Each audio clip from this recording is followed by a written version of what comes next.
కేరళ డీజీపీగా పనిచేసినటువంటి వ్యక్తి Jacob Thomas RSS full time ప్రచారకగా ఆయన పనిచేయడానికి నిర్ణయించుకున్నారు.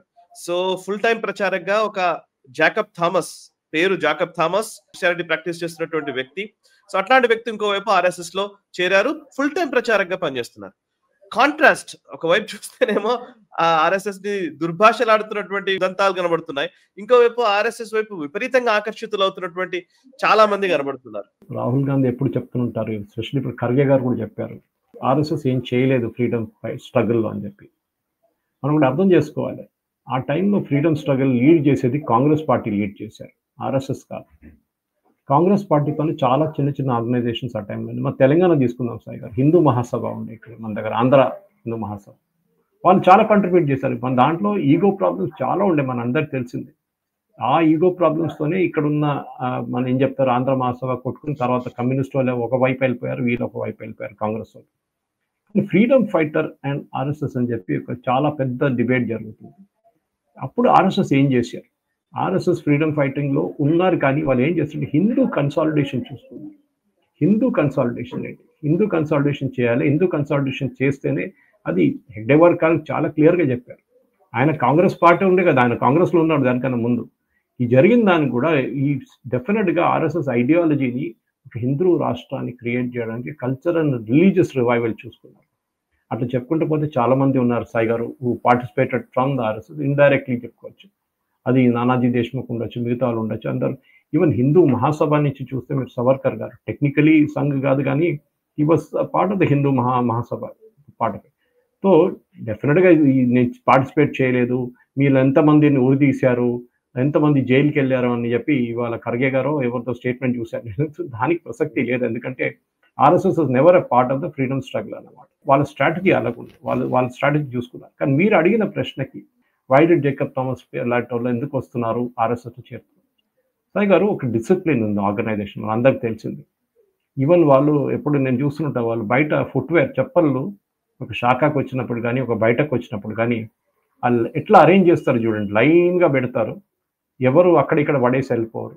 ఒక మీటింగ్కి ఒక టైం ఉంటుంది, ఆ టైంలో స్టార్ట్ అవుతుంది కరెక్ట్. 15 నిమిషాలు అక్కడ, 15 నిమిషాలు ఇక్కడ లేదు, it is exactly starts on time. I think general VK Singh అది ఒక లెసన్ నేర్చుకున్నారు. ఐ థింక్ కొన్ని సంవత్సరాల ముందు విజయదశమికి ఆయన చీఫ్ గెస్ట్గా పిలిచారు. ఆయనేమో పెద్ద మంత్రి గారు ఉన్నప్పుడు మెల్లగా వచ్చారు, 15-20 నిమిషాలు లేట్ వస్తే సత్సంగ్ చాలక్ గారు వెనక కూర్చోబెట్టారు, వెనక సీట్లో కూర్చోండి, స్పీచ్ లేదు ఏం లేదని చెప్పేసి ఆయనకు మెసేజ్ వచ్చేసింది. అప్పుడు డిసిప్లిన్ అనేది పారమంట్ అని జేకబ్ థామస్ గారు చాలా మటుకు మలయాళం ఛాన్స్కి ఇచ్చిన ఇంటర్వ్యూలో అదే చెప్పారు. నాకు నచ్చింది ఏంటంటే డిసిప్లిన్, ఎందుకంటే ఆయన వచ్చింది ఒక పోలీస్ ఫోర్స్ నుంచి, డిసిప్లిన్ యూనిఫామ్ ఫోర్స్ నుంచి. నాకు అదే నచ్చింది. మీరు చెప్పిన దాని ప్రకారం practising Christian in state like Kerala, ఇక్కడ అక్కడ ఆర్ఎస్ఎస్ అంటే చాలా మందికి మన ప్రేక్షకులు తెలియదు కానీ అన్నిటికంటే ఇండియాలో అన్నిటికంటే ఎక్కువ శాఖలు ఉన్నది కేరళలో, ఆర్ఎస్ఎస్ శాఖలు, మోర్ దెన్ ఉత్తరప్రదేశ్. చిన్న ఒక స్టేట్ ఆలోచించండి. ఎందుకంటే అక్కడ హిందూ రివైవల్కి వచ్చి పనిచేసిన ఒక ఆర్గనైజేషన్ ఇప్పుడు కాదు, చాలా సంవత్సరాల నుంచి, ఎస్పెషల్లీ కన్నూర్, తలశ్శేరి, నార్దర్న్ కేరళలో ఆల్మోస్ట్ 340 నుంచి 350 స్వయం సేవకుల్ని కమ్యూనిస్ట్ వాళ్ళు చంపారు. ఇప్పుడు అది మిగతా పొలిటికల్ టర్న్ తీసుకుంది, కానీ కొన్ని సంవత్సరాల ముందు వీళ్ళిద్దరు కూర్చొని మాట్లాడుకొని ఒక సీజ్ ఫైర్కి వచ్చేసారు. కానీ మిగతా ఆర్గనైజేషన్, ముస్లిం లీగ్ కానీ పిఎఫ్ఐ లాంటి ఆర్గనైజేషన్ ఇంకా ఆర్ఎస్ఎస్ వాళ్ళ మీద దాడి చేస్తున్నారు. మన అందరికన్నా బెస్ట్ ఎగ్జాంపుల్ సదానందన్ మాస్టర్ ఇప్పుడు రాజ్యసభ ఎంపీగా ఉన్నారు. ఆయన 2 కాళ్ళు మొత్తం కొట్టేశారు, కంప్లీట్గా చాప్ చేసి పడేశారు రోడ్ పక్కన. ఇప్పుడున్న ముఖ్యమంత్రి Pinarayi Vijayan is number 1 accused in another murder case అన్నమాట, మన ఆర్ఎస్ఎస్ స్వయం సేవకుని చంపిన దానికి. చాలా పాత కేసు. సో కేరళలో జరిగిన దాని ప్రకారం ఈవెన్ తమిళనాడులో చూస్తే పత్సంచాలనం చేయనియరు సాయి గారు. లాస్ట్ ఇయర్ కూడా పత్సంచాలన్కి హైకోర్టుకి వెళ్లాల్సి వచ్చింది. ఆలోచించండి, ఏమంటారంటే అది సెన్సిటివ్ ఏరియా నుంచి పాస్ చేస్తుంది, దానికోసం ప్రొసెషన్ తీయలేమని చెప్పి. మన దేశంలో ఈ హిందువులు ఉన్న దాంట్లో మన స్పెసిఫిక్లీ ఇక్కడ పర్మిషన్ తీసుకోవాల్సి వస్తుందంట, that you are passing through a very sensitive area. So that ఇప్పుడు మనం పాత రజాకార్ సినిమాలు చూస్తే, ఒక్కర్ యోగి గారు రాసిన పుస్తకాలు చూస్తే దాంట్లో ఇట్లనే సిచ్యువేషన్ ఉండేది హైదరాబాద్ స్టేట్లో అప్పుడు. సో తమిళనాడులో జరిగిన దానికి మనం ఇప్పుడు చూస్తున్న గ్రోత్ చాలా మటుకు కేరళలో ఇంటలెక్చువల్ చాలా మంది ముందుకు వస్తున్నారు సాయి గారు. ఆల్రెడీ నందకుమార్జీ లాంటి చాలా మంది ఉన్నారు. దానికన్నా ముందు కేరళ నుంచి వచ్చిన ఇంటలెక్చువల్ చాలా మంది ఆర్ఎస్ఎస్లో ఎన్నో సంవత్సరాల నుంచి ఉన్నారు సాయి గారు. ఒక డిసిప్లిన్డ్ ఆర్గనైజేషన్ లాగా వచ్చినప్పుడే జేకబ్ థామస్ గారు డిసైడ్ చేశారు, నేను కూడా దీని పాట. కానీ దాని గురించి ఆయన మీద విపరీతమైన ట్రోల్ అటాక్ జరుగుతుంది.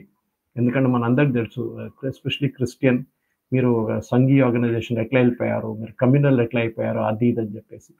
కానీ జేకబ్ థామస్ లాంటి వాళ్ళకి అందరికి తెలిసింది, ఆయన్ని సస్పెండ్ చేశారు Kerala government before retirement without benefits. ఆలోచించండి, పెన్షన్ కూడా ఆపిపెట్టారు చాలా సంవత్సరాలకి.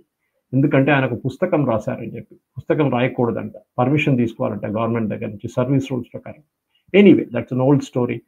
కానీ at the end of the day Sai గారు, ఇప్పుడు ఏం జరుగుతుందంటే ప్రాబ్లం, రాహుల్ గాంధీ కానీ మిగతా ఎవరు కానీ ఈ ఆర్ఎస్ఎస్ లాంటి సంఘటనలో కొత్తలు వచ్చి చేరుతున్నప్పుడు వీళ్ళకి పెద్ద ప్రాబ్లం అవుతుంది.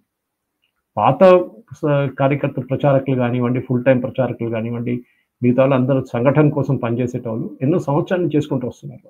కానీ కొత్త వాళ్ళు వస్తున్నప్పుడు ఏమవుతుందంటే ఒక చేంజ్ ఆఫ్ రోల్ వస్తుంది. అక్కడ ఫుల్ టైం ప్రచారక్ జేకబ్ థామస్ గారు ఇప్పుడు ఆలోచించిన దాని విలువ ఎంత ఉంటుంది అనేది. When he speaks lot of people listen. చాలా బాగా మాట్లాడతారు. Very very methodical and reason man Sai గారు. బహుశా ఒకరోజు హైదరాబాద్కి వస్తే మన స్టూడియోకి తీసుకొచ్చి మనం ఆయన ఇంటర్వ్యూ చేయాలి. ఎప్పుడైనా వస్తే ఇక్కడ హైదరాబాద్కి వస్తే. Very very very very particular. అట్లనే చాలా మంది జాయిన్ అయ్యారు, చాలా మంది ఉన్నారు ఆర్గనైజేషన్లో.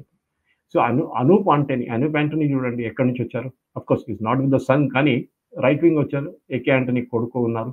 ఇట్లాంటి వాళ్ళు కూడా వచ్చి జాయిన్ అవుతున్నప్పుడు డెఫినెట్గా they are seeing a change of attitude అనమాట. అది వీళ్ళు తట్టుకోలేకపోతున్నారు. అది పెద్ద ప్రాబ్లం వీళ్ళకి. ఈ వీడియో మీకు నచ్చినట్టయితే లైక్ చేయండి, 10 మందికి షేర్ చేయండి. అలాగే కామెంట్ల రూపంలో మీ అభిప్రాయాలను మాతో పంచుకోండి. Nationalist hub group of channels ను సబ్స్క్రైబ్ చేసుకుని తెలుగునాట జాతీయవాద జర్నలిజాన్ని ప్రోత్సహించండి. ఈ వీడియో కింద ఉన్న బెల్ ఐకాన్ పై క్లిక్ చేయడం మర్చిపోవద్దు.